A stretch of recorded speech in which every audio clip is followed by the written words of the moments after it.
أنا إليانورا، بنت من قرية صغيرة في الفلبين. كنت بشتغل في مزرعة مع أهلي وعايشين ببساطة لحد ما ابتدت الحكاية السوداء. في يوم أختي الصغيرة اختفت، دورنا عليها في كل حتة، مفيش. الناس كلها قالت إنها غرقت في المستنقع اللي ورانا، بس أنا قلبي كان بيقول لأ، في حاجة تانية، في حاجة مستخبية جوه المية، في حاجة اسمها سلا كايب.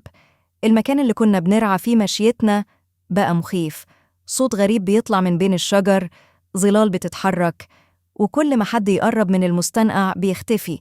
أنا بقى مسكتش، قررت أواجه الخوف وأنزل أدور تحت المية وأكشف سر الكائن ده اللي محدش عارف هو إيه بالظبط، شبح، روح شريرة، ولا لعنة قديمة جاية تنتقم.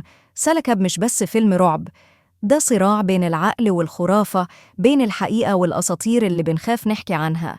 الفيلم بيتعرض دلوقتي على قنوات تي في من غير إعلانات وبجودة عالية مرعبة.